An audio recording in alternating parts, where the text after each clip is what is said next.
I woke up in a hospital bed, my body weak, my mind foggy. But nothing could have prepared me for what I saw next.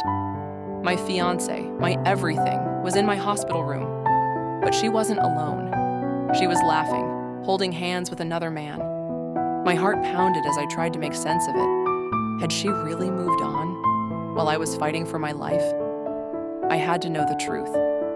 And when I found out, I made sure the whole world knew. I never thought love could turn into betrayal so quickly.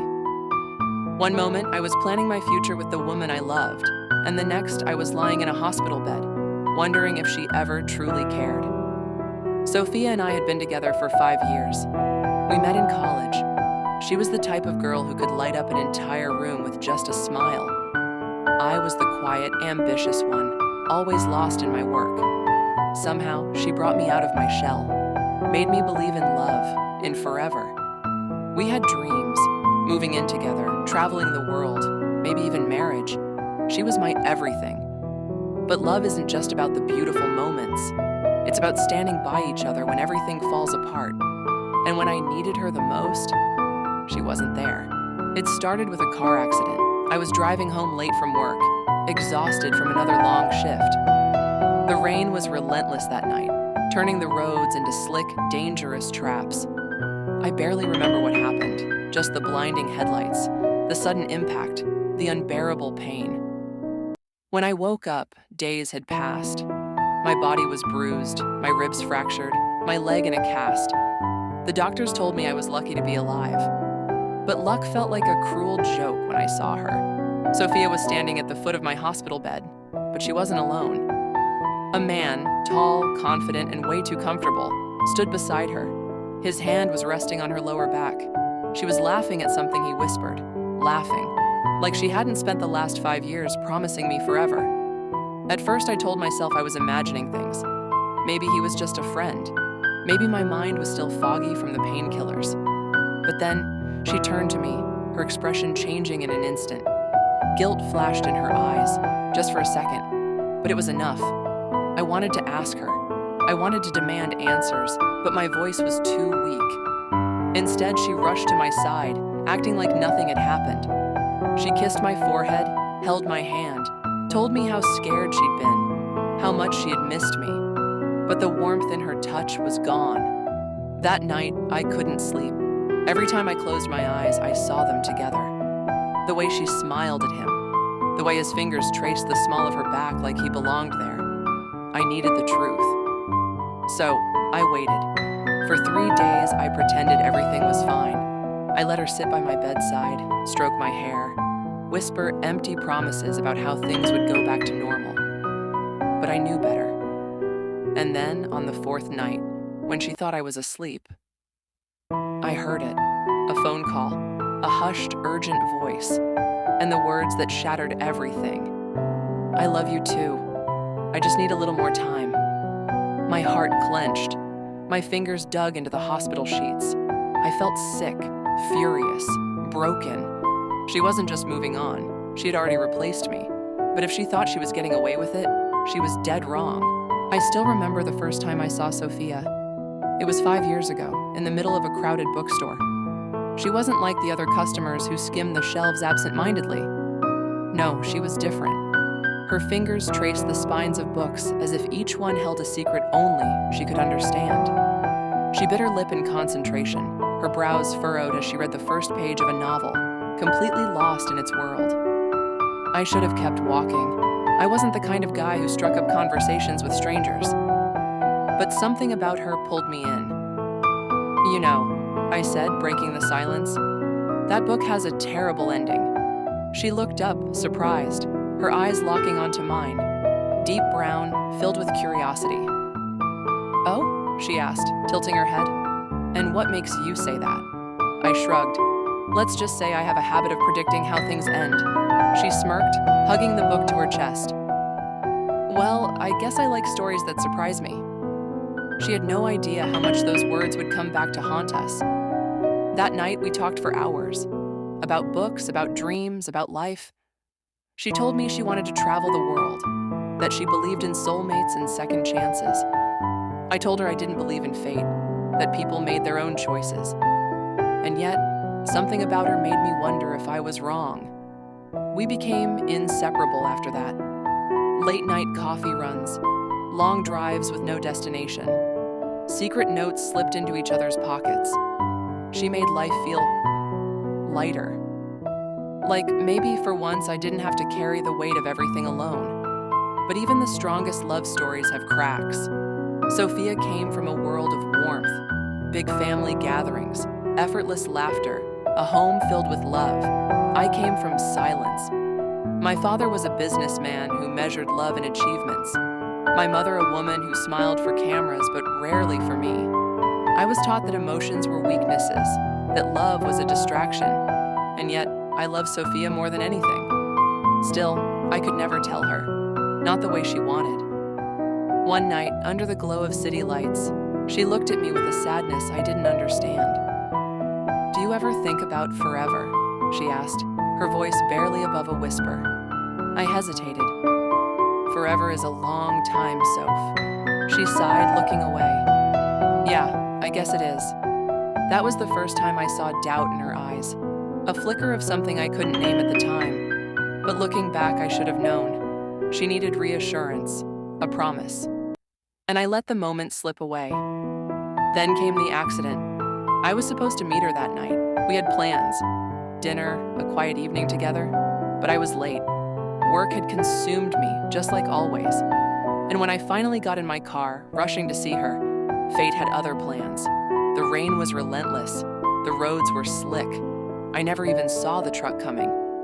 The last thing I remember was the sound of metal crushing, the unbearable weight of my own body, and the thought that I'd never get to tell her I loved her. When I woke up in the hospital days later, she was there. But not like before. The warmth in her touch was gone. The smile that once felt like home was forced. And the moment I saw the man standing beside her, his hand resting on her back like it belonged there, I knew I had lost her. Or maybe I had let her go long before that night. I should have confronted her that night. I should have ripped the truth from her lips and demanded to know how long she had been slipping away from me. But instead, I stayed silent. I let her kiss my forehead. Let her whisper how relieved she was that I was awake. I let her lie to me, because I needed to understand why. I wasn't just fighting for my body to heal. I was fighting to piece together the past few months. Was this something new? Or had she been pulling away long before my accident?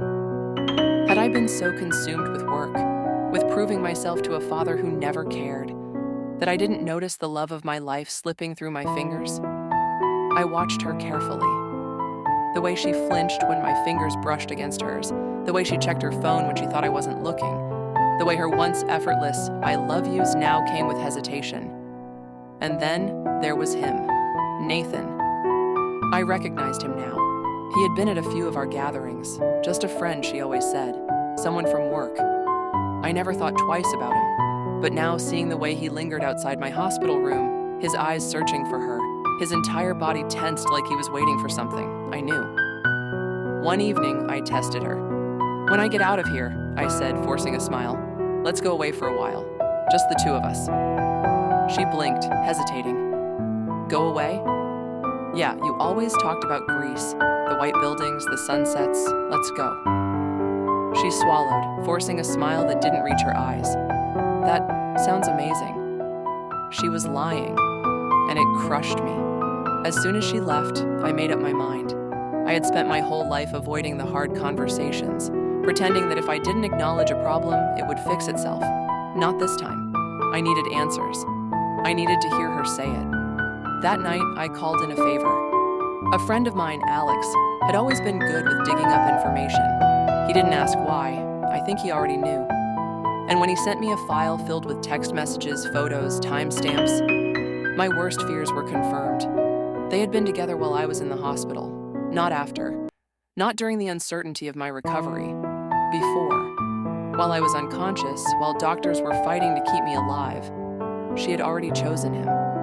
The betrayal hit like a slow poison, sinking into every part of me. This wasn't just a mistake. This wasn't something that could be undone. This was premeditated. A decision. The next day, I sent her a message. "Me, I need to talk to you. Come to the hospital tonight." She replied almost instantly. "Sophia." "Of course, everything okay?" Lies. Again. That night, she walked into my room, a soft smile on her lips. But I wasn't playing her game anymore. "I know." She froze. "Know what?" I met her eyes, and for the first time, I saw it. The flicker of panic. The tightening of her fingers around her purse. The way she shifted her weight, preparing for a fight. I let the silence stretch. Let her feel the weight of her choices. And then I said it. "I know about you and Nathan." Her breath hitched, just for a second. And that was all I needed. I waited for her to deny it, to try to twist the truth, make me feel like I was imagining things. But instead, her shoulders slumped. She didn't even try to fight for us. And that, more than anything, broke me. She opened her mouth, maybe to explain, maybe to apologize. But I wasn't interested in excuses, because I had my own plan. And by the time I was done, the whole world would know who she really was. I stared at her, waiting for an apology, a confession, anything that would make this hurt less. But she just stood there, eyes glistening, lips slightly parted like she wanted to speak but couldn't find the words. I exhaled sharply, shaking my head. "You could have told me." My voice was hoarse, barely above a whisper.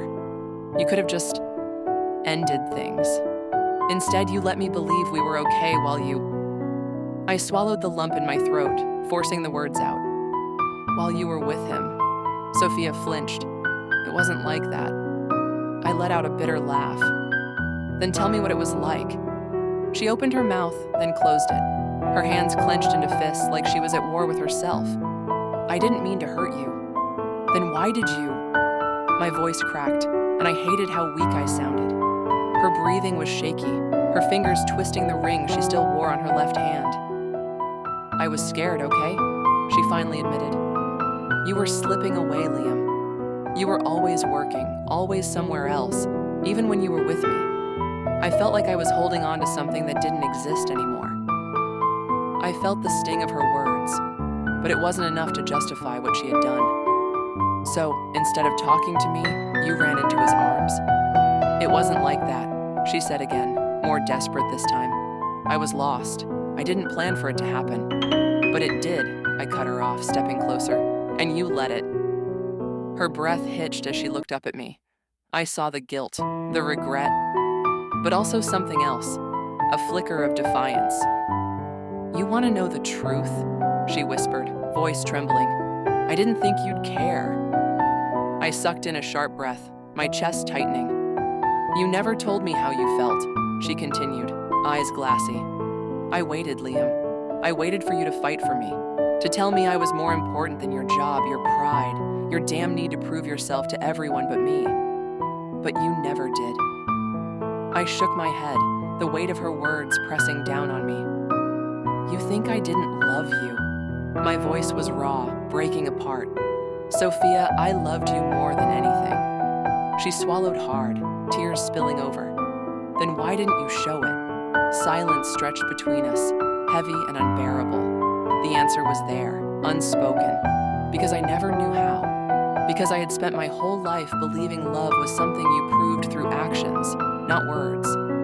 But my actions had pushed her away, left her doubting what should have been undeniable. And now, it was too late. I could see it in her eyes. The girl who once believed in forever was standing in front of me, waiting for me to tell her something that would make this all okay. But I didn't have the words. I stepped back, the distance between us growing. "So what now?" I asked, my voice hollow. She wiped at her tears, her face crumbling. "I don't know." I let out a shaky breath, running a hand through my hair. "I do." Her eyes snapped to mine, filled with a hope that shouldn't be there. A hope I was about to shatter. "You made your choice, Sophia." My voice was quieter now, steadier. "And now I'm making mine." She took a shaky step forward. "Liam, please." I clenched my jaw, forcing myself to stay strong. "I loved you," I said. every word feeling like a dagger to my own heart. But I can't be with someone who didn't love me enough to stay. Her face crumbled, and for a moment, I thought she might fight for us. But then she nodded, biting down on a sob as she turned toward the door. She paused, her hand hovering over the handle. If I walk out now, will it be forever? I swallowed hard, my fingers curling into fists at my sides. Tell me you never loved me, she whispered, and I'll go. My chest ached, my throat burned. If I told her the truth, I'd never be free of this pain. If I lied, I'd lose her completely. I opened my mouth and made my choice. I watched her standing by the door, her back to me, waiting, just waiting. Tell me you never loved me, she had whispered, and I'll go.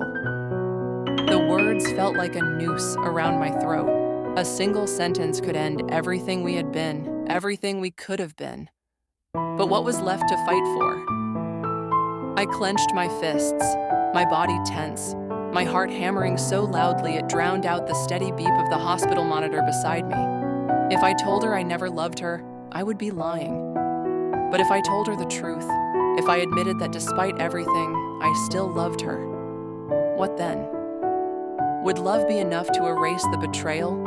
To undo the months of secrets, of stolen glances with another man while I lay in a hospital bed, fighting to come back to a life that was already slipping through my fingers? She shifted, her breath unsteady. I knew she wanted an answer. My throat was dry as I forced myself to speak. I loved you, I admitted, voice rough and hoarse. I loved you so much, it scared me. Her shoulders trembled, her fingers tightening around the door handle. But love isn't supposed to feel like this, I continued, my voice steadier now. It's not supposed to hurt like this. She turned then, her eyes filled with tears, desperation, regret, everything she should have felt before it was too late. Liam, I shook my head. You made a choice, Sophia, and I have to make mine. Tears spilled down her cheeks, and I hated that a part of me still wanted to wipe them away, still wanted to pull her into my arms and pretend none of this had happened. But it had. You're right, she whispered. I was scared. I should have talked to you. I should have fought for us instead of running away. She swallowed hard, stepping closer. But I never stopped loving you. I closed my eyes for a brief second, letting her words sink in, letting myself feel everything I had been trying to push down since the moment I found out the truth. I loved her, but love alone wasn't enough anymore. When I opened my eyes, she was staring at me, waiting for me to save us. I exhaled slowly. Sophia, maybe in another life. She let out a quiet sob, her hand flying up to cover her mouth. For a moment, I thought she might argue, might beg. But then, after what felt like an eternity, she nodded. Just once. I don't know how long we stood there, drowning in the weight of everything we had lost. But eventually, she turned. She reached for the door, paused, and then, without looking back, she stepped through it. The moment the door clicked shut behind her, something inside me shattered. I should have felt relieved. I should have felt like I had finally done the right thing. But all I felt was hollow.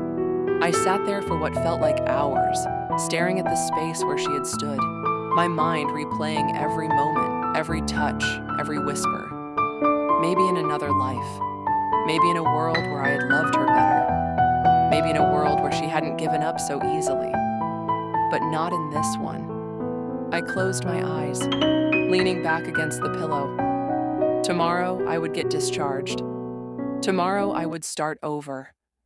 And maybe, just maybe, tomorrow would hurt a little less. Love is never just about the moments that make us happy. It's about the choices we make when everything falls apart. Liam and Sophia had love, but was it enough? Was it fear that pulled them apart?